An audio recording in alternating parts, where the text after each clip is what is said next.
bicho, cê é louco, meu Deus.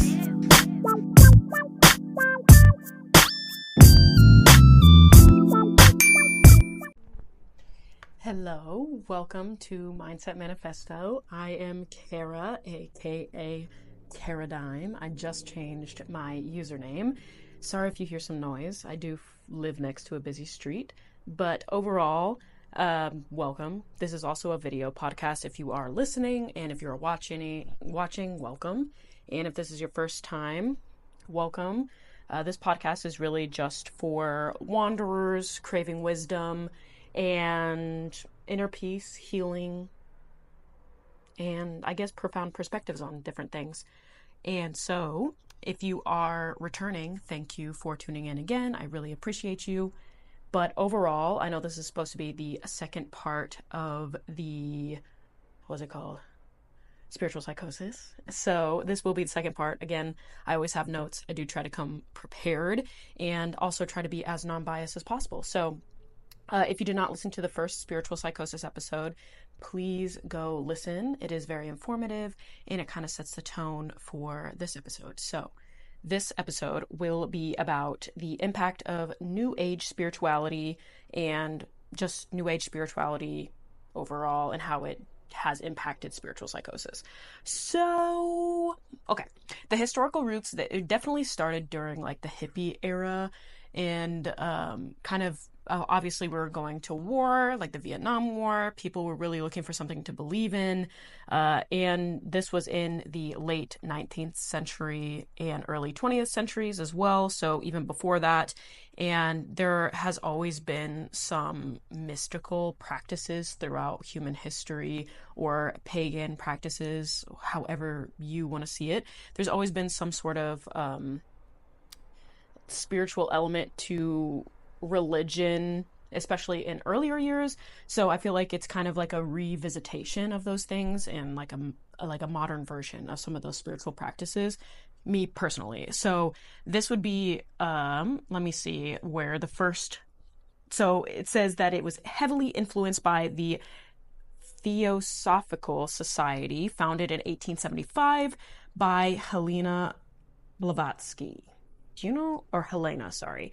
Do you know what's really funny? This is like a total side shoot, but one time I was in Sprouts in Albuquerque, and I was wearing like an evil eye necklace, and this random old man came up to me and asked me if I was interested in the occult, and he just started telling me this story about this lady. So, interesting tie-in and very random story, and people do that all the time to me, like randomly come up to me and chit-chat, and I'm just like, do I look approachable? I never thought I was approachable, but anywho, back to the plot. My apologies. You guys already know I am unmedicated, neurodivergent, whatever that may mean. I haven't looked into it extensively, so there's some lollygagging when it comes to my storytelling. But overall, okay. So the New Age movement truly gained momentum, like I said, in the 60s and 70s, and this was kind of the counterculture movement, I guess, was really big, and that's still something that has kind of just grown since that time. And there was a lot of societal pushback against traditional religious structures, so they definitely weren't necessarily going to church. They were kind of making their own. This was kind of the rise of cults and whatnot as well, and a lot of people had growing interest in Eastern philosophies, and of course psychedelics were on a rise, and just holistic health in general. There's a lot of things going on at this time. And then there was also the rise of people like Carl Jung, who I've talked about a lot on this podcast. He talks a lot about like shadow work and like the inner self. And so there was a huge intersection of psychology and spirituality, and a lot of people were obviously dabbling with the psychedelics, I guess mostly LSD, but probably mushrooms as well. I don't really know the history about mushrooms as well as I do LSD, but I do know during that time there was definitely a lot of New Age thinkers that were trying to just kind of find their way in life and spirituality, and there's just a lot of shifts going on at this time. And so the core element of New Age spirituality, its characterized, sorry, by its eclectic nature, which blends various beliefs and practices such as astrology, meditation, energy healing, and belief of a universal consciousness. Sorry, y'all. Let me slow down. It emphasizes personal spiritual experiences over organized doctrine and advocates for the idea that each individual can find their own path to spiritual enlightenment. And this is something that I think is really important for people who feel disconnected to whatever religion they were brought up with or things that they're just exploring in spirituality. I think that you can still be Christian or Hindi or Muslim, whatever religion you kind of align yourself with. I think you can still take that path and make it your own. Obviously, there's certain things, everybody has their own opinion, but I think that that is between you and your relationship with God or the universe or whomever you answer to. And so I think that it's really important for all of us to kind of pave our own way through spirituality so that we don't feel that disconnect. Or like for me, if you watched or listened rather to my episode about my own spiritual journey, a lot of my journey, excuse that car, started because I didn't feel super aligned with Christianity. That's what I was brought up in. I still think that all religions are beautiful and have their place, but I just didn't feel very connected to it, and I felt a little lost. So that's what prompted me. I'm going to fix this little light that keeps shining in y'all's eyes, okay?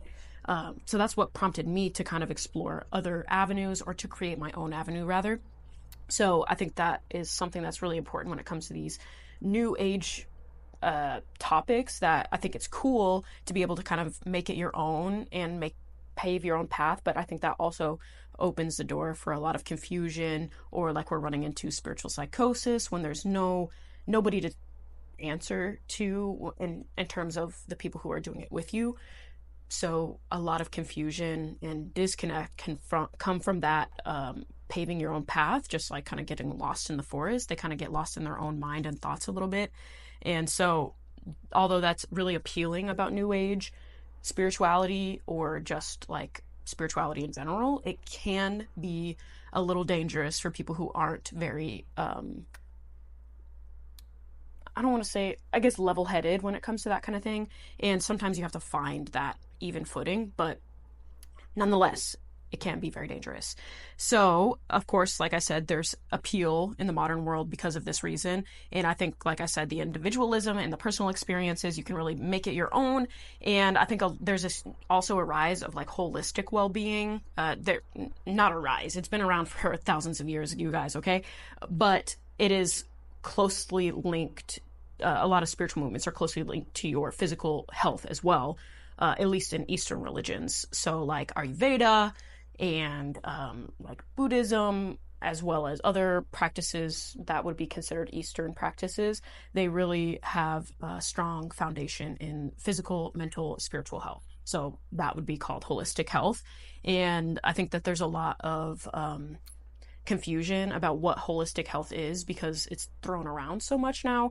But it is the intermeshing of your mind, body, and spirit is what holistic health is. So overall well-being, not just focusing on physical, not just focusing on mental or spiritual. It's an umbrella health. You know what I'm saying?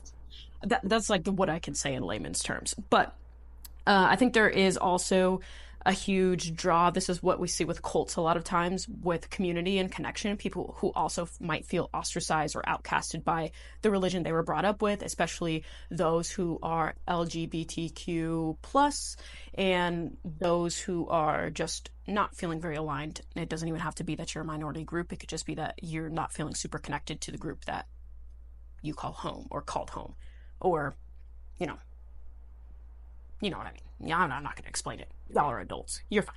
But, so in the last episode, I touched on how I think that we have gone from a new age spirituality to a new age, just because of social media and those types of things coming into the mix about influencing how people kind of connect, and where these communities are. Obviously now they've shifted to online spaces. And so we're going to talk about the onset of the new age. So I think that there's definitely, like I said, digital influence when it comes to the new age. And this makes me really excited and concerned both for the spiritual community, because there is this large, obviously the internet, there's a lot of information out there that you could learn about things that you may have never even been exposed to.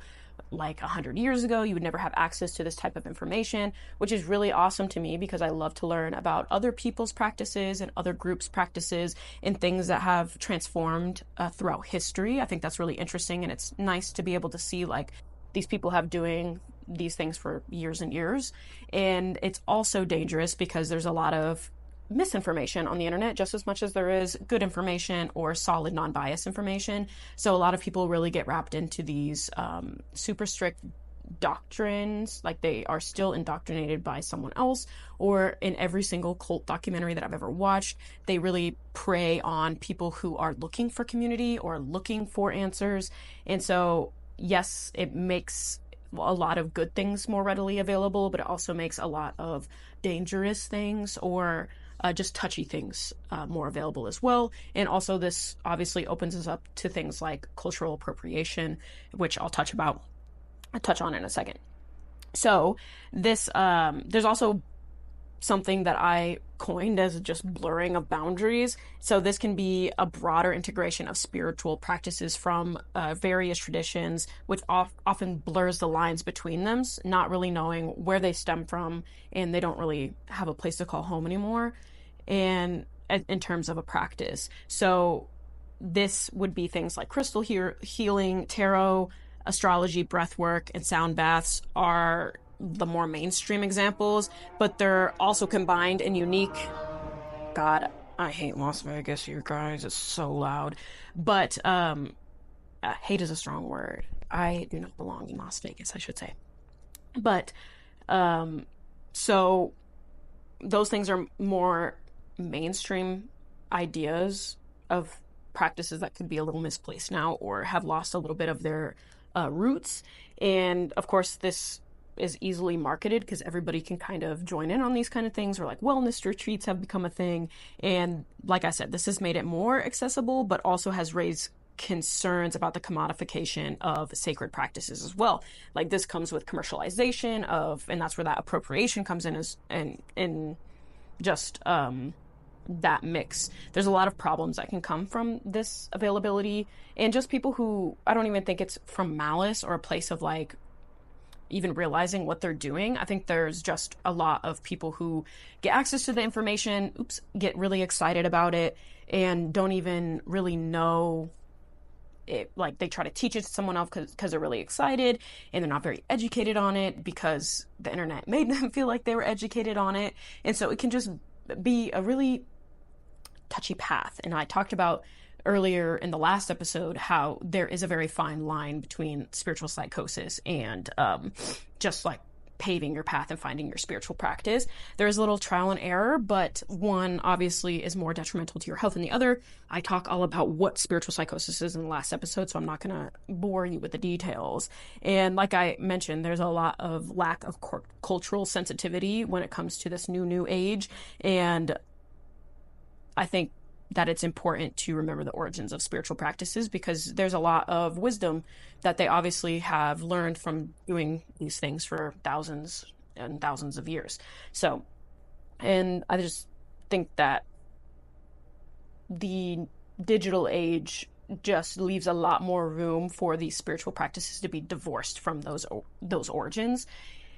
And that can just cause other problems in and of itself. So, and I also want to talk about the dangers of the misinterpretations of these things, or dangers as well as misinterpretations. So there's something that I have fallen victim to this, and I'm sure that someone else relates out there, but spiritual bypassing, which means that an individual uses spiritual practices or beliefs to avoid confronting unresolved emotional issues, psychological wounds, or social responsibilities. It often involves an overemphasis on positive thinking, enlightenment, and neglects the necessary work for personal growth and healing. So commercialization has a huge role in this, and the rapid commercialization of spirituality, especially in the digital age, often promotes quick fixes and superficial solutions that cater to the consumer's pain points. And if you've ever worked in sales, you know that if you work off of someone's pain points, you often can sell them, because a lot of people are looking to avoid pain, no matter what that means for them. So products and services like mindfulness apps, self-help books, wellness retreats are marketed as pathways to instant spiritual enlightenment, healing, community, and encourages people to bypass the deeper, often painful work of self-examination and healing. And that just takes time. I don't think healing ever ends. I think we're constantly healing. And when we think we heal from one thing, we get something else we're supposed to heal from, or we realize something else we're supposed to heal from. So this can lead to unresolved issues festering beneath the surface and ultimately coming out in ways that we don't feel super aligned with. So this can be also presented as emotional numbness, denial, and again, like I mentioned in the last episode, that disconnection from reality. Like there's just a disconnect in their way of thinking, and they're not very grounded. And there's a lot of psychological risks, obviously, of this, and mental issues can potentially arise from these practices or be brought forth. Like someone could already be a little susceptible to having psychosis or issues with these types of things, and it just kind of puts them in a bad place when it comes to those types of problems. And again, the commercialization to things like energy healing and breath work and all these things, and other people, like even psychic healings or tarot readings, can lead people to go deeper in their delusions. I'm sure all of you have come across those TikTok videos where it's like, there's no hashtags, this is come on your page because this is for you, and you're like, well, damn. And you listen to it and it just kind of like makes you believe your delusions a little bit. Usually it has to do with an ex-boyfriend or girlfriend or partner, whatever have you. But that would be an example of how the commercialization of new age spirituality in the digital age can be a little dangerous for some people. And I think that it's like I said, there is a gift of discernment. Not everybody can tell the difference between what is actually a sign and what their delusion is telling them is a sign. So I think that there's something that is a huge connecting factor in a lot of people who do succumb to spiritual psychosis and those who don't. And I think those who tend to be a little more perfectionists, and this comes about somehow in their spirituality. So the spiritual perfectionism, and it's defined as the pressure to achieve an idealized version of spiritual enlightenment, often characterized by constant positivity, unwavering calm, and a flawless spiritual practice. So this pressure can lead to unrealistic expectations and a sense of failure or inadequacy when one's spiritual journey does not meet these standards. So that was kind of the box that I was falling into when I fell out of Christianity. So it's that same feeling of feeling like, man, I can never do right, like I'm constantly sinning, or like I'm constantly thinking that these things that are against the rules, like if you listen to my story, I was confused about why gay people weren't accepted. And so things like that, where you're like constantly just judging yourself, and it's not helping you, it's actually making things worse for you. And this can contribute to spiritual psychosis, because this pressure to maintain this spiritual perfection can lead these people to deny or suppress their true feelings, like I mentioned previously. And this creates an internal conflict between their idealized spiritual self and their real life struggles, and how to balance those two. And this disconnect can cause, obviously, psychological stress and lead this person to be not in a better place than they were, which is kind of defeats the purpose of healing. And it also can lead people to kind of isolate and judge themselves, like I said. And this could be because they fear judgment internally or rejection internally, or like they feel like everybody is against them or not on the same page as them. There can be lots of things that kind of go into that isolation aspect of it. And something that you will notice in a lot of people who do have spiritual psychosis is that they have this over-identification with their spiritual identity, whether that be like Buddhism or like witchcraft or Christianity, like I mentioned. This is not only people who are not Christian. This includes everybody. I think that oftentimes when people talk about spirituality, they forget that Christians can also be spiritual, or like the two are not mutually exclusive. You can be spiritual and Christian, or spiritual and Muslim, or spiritual and a witch. There's a lot, like, you can combine those all around. So again, that over identification with who they are, and whether this be being consumed by the need to be enlightened or to be purified or advanced, and they kind of lose touch with their true self, and their just like whole identity isn't like enmeshed in their spiritual identity. And of course that's not very balanced, so that's not something that we should be doing, right? So overall, the commercialization of spirituality and the pressures of these things, or just this information that's always bombarding us on different platforms, obviously present significant risks and does not help people to navigate their spiritual journey in a way that feels cohesive with their holistic health. So I think there's lots of aspects about that can definitely lead people down a bad path, you know what I'm saying? But I just accidentally scrolled to the very top of my notes. And I also wanted to talk about, and I don't need notes for this because I just wrote like a blurb, but obviously social media has also given us people who present themselves as having a very spiritually, mentally, and physically sound life, when in actuality, we all know social media is fake or can be fake. Not to say that everybody's social media is fake, but you could literally lie about anything on the internet, and unless somebody fact checks you, they'll never know. And so that's something that we definitely fall into with social media, is everybody just kind of believes people's words out of their mouth as fact or true, and we kind of forget that people can lie and do lie, and oftentimes are also wrong. And even people who are professionals can also be wrong. Not to say that you should, I would definitely listen to professional sources over non-professional sources, but science can be wrong, things can be wrong, and I think that people on the internet can be lying as well.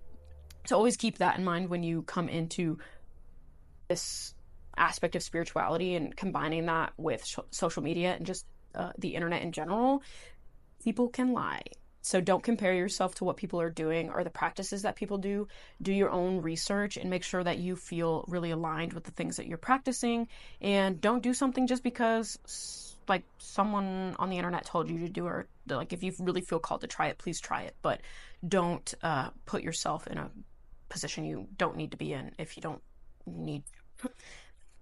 And like I said, also with the social media, with people, everybody's kind of like parrots each other. So not only so if I have a large platform and I speak something that is misinformation, and I have all these people that look up to me or watch my content, then they all go parrot this to someone else, which means they kind of echo it around, and it has this ripple effect.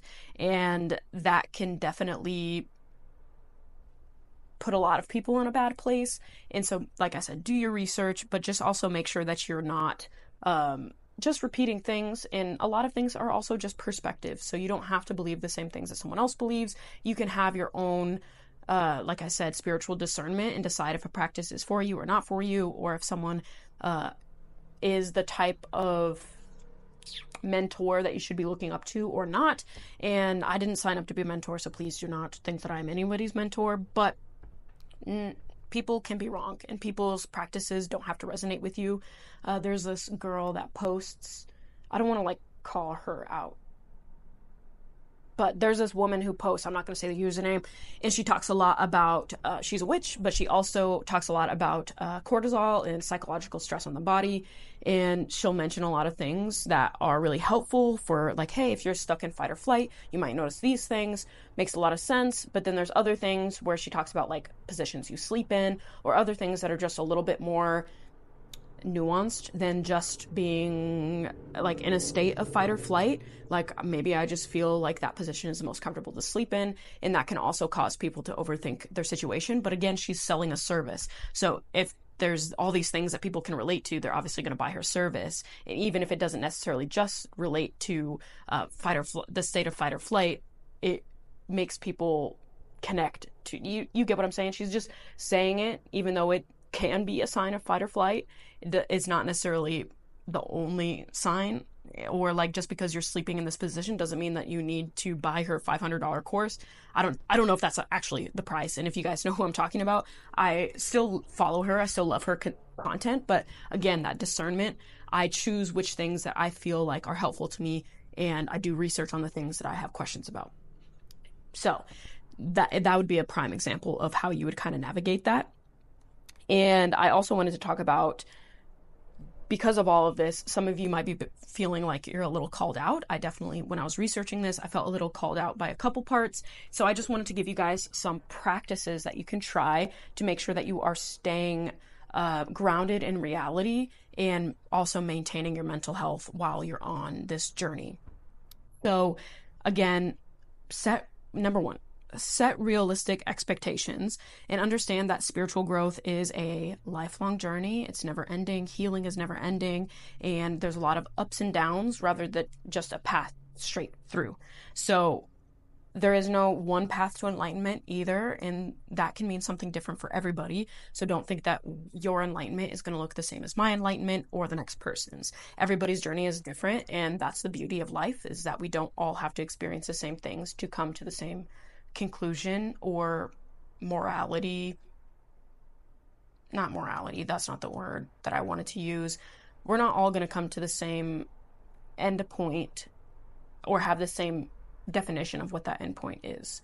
So you want to make sure that you're constantly reflecting on your spiritual goals, and that can even just be having a consistent practice and ensure that they're still aligned with your current lifestyle. So for me, I'm a little out of my discovery phase of spirituality and kind of know my path. And so now I'm just consistent with the practices that I have found for myself. So for me, I do like a yearly audit rather than, if someone is first starting out and they're trying a lot of different things and trying to see what works, you might want to do a monthly or quarterly audit of just like your spiritual practices. And if you don't know what an audit is, it's just looking at the things that you're doing, deciding what needs to stay and what needs to go. So, and something that's really helpful too is making sure that your spirituality is something that you can integrate into your daily life. For example, your spirituality should add and enhance your life, not take you away from it. So an example of that would be like when I journal, I do my tarot cards and use them for some self-reflection, and then continue my day. My whole day doesn't have to be dedicated to tarot or doing something with the cards, but that's a way that I connect it into my everyday life. Or when I stir my coffee, 3 times to the right to attract, 3 times to the left to cleanse.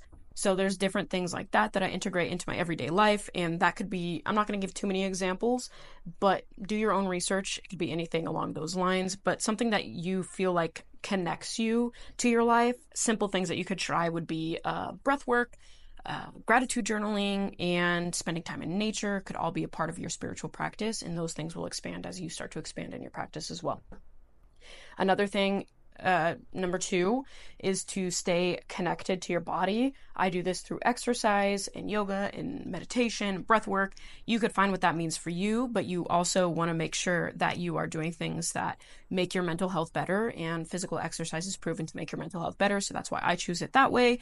But you could also do things that are just body-centered practices. Like I said, yoga, stretching, meditation, Tai Chi, or any sort of mindful movement. It could be walks, it could be hikes, anything, but that aspect of grounding yourself in physical reality is really important.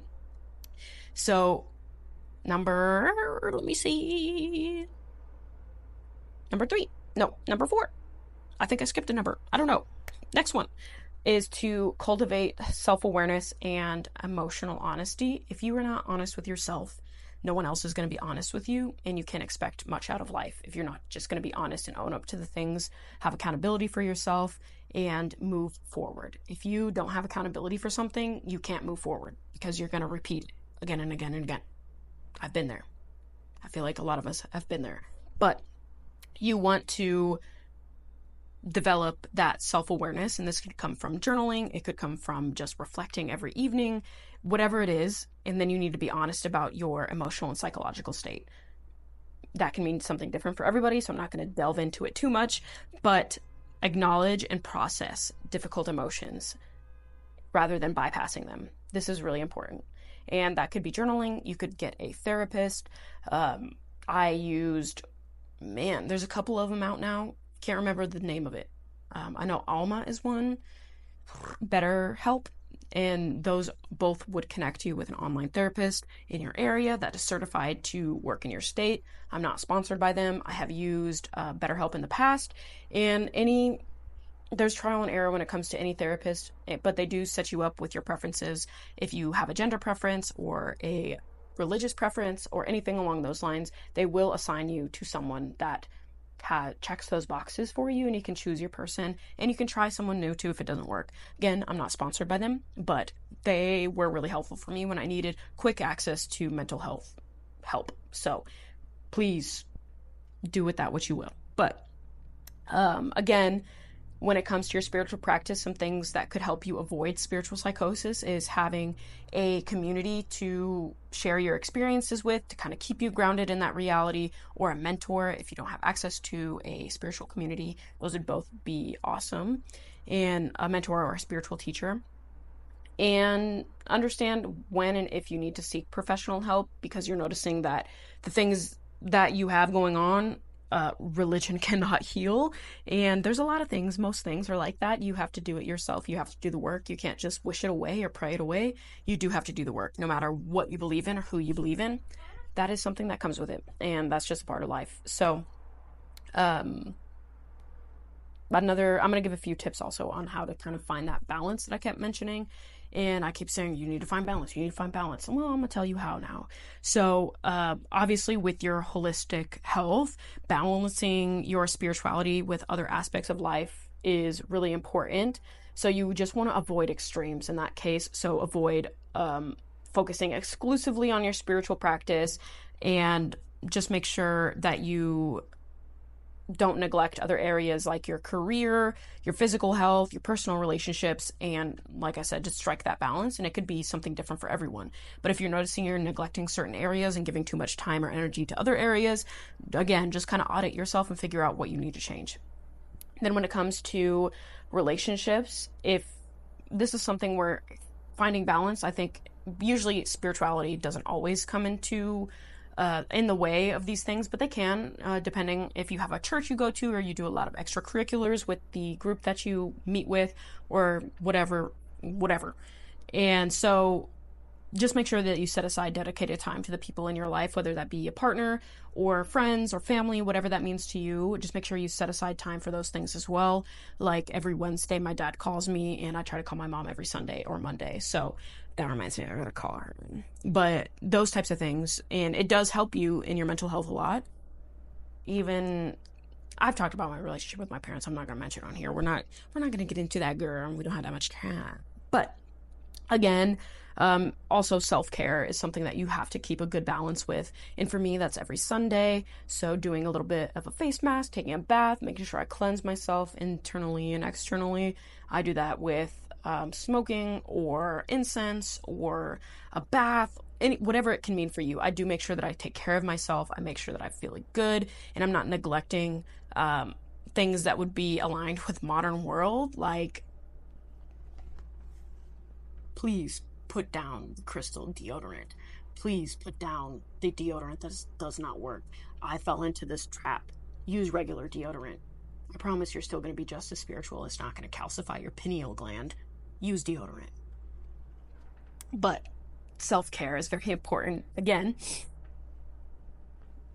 there's lots of reasons why it's important. But girl, if you stink, nobody's going to be your friend. Nobody's going to be in your little squad, cult, whatever. If you want to start a cult, whatever.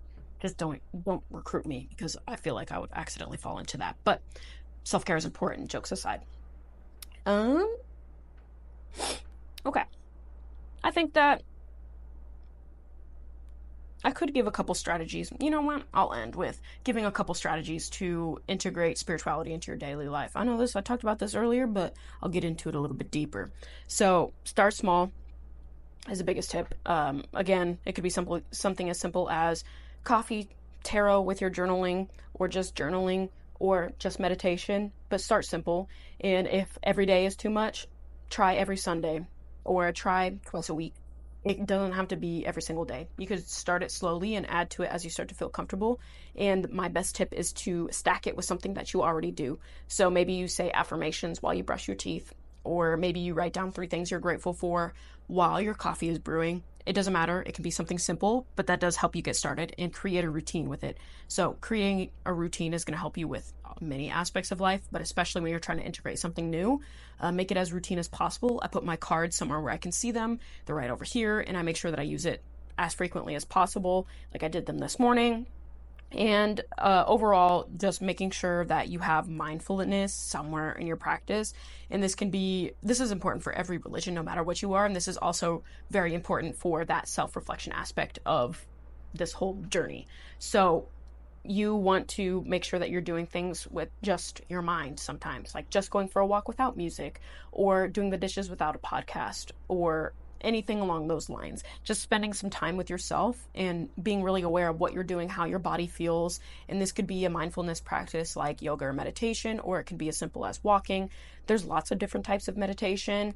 And there is a book, let me look it up. There's a book that it's really easy read. It's actually illustrated and it's by an artist. And I'm going to look it up because it was really helpful for me. And I think it's just called How to Meditate. And it's by some Asian, the way I said that, I was going to say an Asian writer. Okay, so the name of the book is There Is No Right Way to Meditate by Yumi Sakugawa. I wanted to say it correctly, Yumi Sakugawa. And it is really cute. The cover, if you were watching, looks like this. It's blue and it's cute, but that is a really good book, and it tells you all the different types of meditations, and you can use that and pick which one you like and use it. Meditation isn't what you think it is, and I'm pretty sure I have an episode on meditation. If I don't, I can make one if you guys want one. But, and then again, with any of these things, reflect and adjust. And this can be, if you're just starting, it can be weekly, daily, monthly, yearly, quarterly, whatever it needs to be for you. Make sure that you are reflecting and adjusting and auditing as you need to. So overall, in this episode, we talked about new age spirituality, where it came from, the importance of mindfulness practices, and the also importance of auditing your life when it comes to your spirituality, and making sure that you're being very careful in this new digital age of spirituality, so that you can avoid psychological stress or distress rather from those things. And remember that balancing spirituality with daily responsibilities, trusting your intuition, that spiritual discernment I kept mentioning, and setting realistic boundaries and expectations are key to maintaining a healthy and enriching spiritual journey. And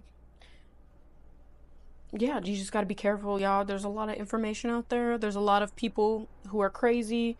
You know, I'm a little crazy. We're all a little crazy.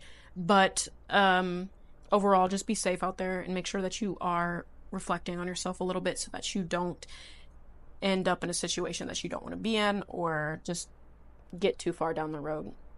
So thank you for tuning in to Mindset Manifesto. I'm Kara, aka Karadime, and make sure to like and subscribe if you're on YouTube, and please follow and leave a review if you're listening on Spotify, Apple, or another podcast platform.